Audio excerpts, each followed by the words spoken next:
हा चार्ट पहा. 2000 साली सोन्याची किंमत 4400 होती. ती जवळपास 50,000 होण्यासाठी तब्बल 20 वर्ष लागली.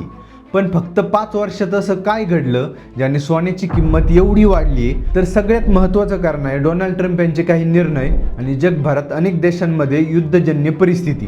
आता तुम्ही विचार करत असाल की युद्धाचा आणि सोन्याच्या भावाचा काय संबंध, तर तेच समजावून सांगतो. आज डोनाल्ड ट्रम्प यांनी भारत, रशिया, चायना व अशा अनेक मोठमोठ्या देशांवर भरमसाठ टॅरिफ लावण्यास सुरुवात केली, ज्यामुळे जो जागतिक व्यापार डॉलरवर अवलंबून होता त्यासाठी आता वेगवेगळी सरकारं पर्याय शोधू लागले. म्हणून अनेक देशातील सेंट्रल बँक किंवा रिझर्व्ह बँक आधी अमेरिकन डॉलरचा साठा करून ठेवत होते, आता त्याला पर्याय म्हणून सोन्याचा साठा करून ठेवत आहेत किंवा रिझर्व्ह करून ठेवत आहेत. व फक्त ऑगस्ट महिन्यात जगभरातील रिझर्व्ह बँकांनी तब्बल 15 टन सोनं खरेदी केलंय. आणि सेम असं जगभरातील शेअर मार्केटमध्ये सुद्धा घडतंय.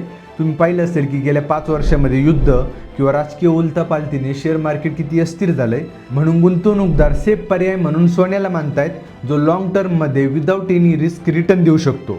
म्हणून छोटे मोठे गुंतवणूकदार सुद्धा मोठ्या प्रमाणावर सोने खरेदी करत आहेत. आणि तुम्हाला तर माहितीच असेल की कोणत्याही गोष्टीची किंमत ही सप्लाय व डिमांडवर ठरते. समजा एखाद्या गोष्टीची डिमांड कमी झाली व सप्लाय जास्त झाला तर त्या वस्तूची किंमत, त्या गोष्टीची किंमत कमी होते. पण जर सप्लाय स्टेबल असला आणि डिमांड पण इक्वल असली तर त्या वस्तूची किंमत ही स्थिर राहते, स्टेबल राहते. आणि डिमांड वाढली व सप्लाय कमी झाला तर त्या गोष्टीची किंमत वाढत जाते. आणि हेच सध्या सोन्यासोबत घडताना आपल्याला पाहायला मिळतंय. आणि तरीही गोल्डमॅन सॅक्सच्या एक रिपोर्टनुसार 2026 मध्ये सोन्याचे दर हे तब्बल 6% वाढू शकतात. पण तरीही सोने खरेदीचा ट्रेंड कमी होणार नाही असंच चित्र सध्या बाजारात दिसत आहे. त्यामुळे तुम्हाला काय वाटतं, येणाऱ्या काही दिवसांमध्ये सोन्याचे दर पडतील की अजून वाढतील हे मला कॉमेंट्समध्ये सांगा. आणि माहिती आवडली असेल तर लाईक, शेअर, सबस्क्राईब करा व मला इंस्टाग्रामवर फॉलोसुद्धा नक्की करा. चला भेटूयात पुढील व्हिडिओमध्ये. धन्यवाद.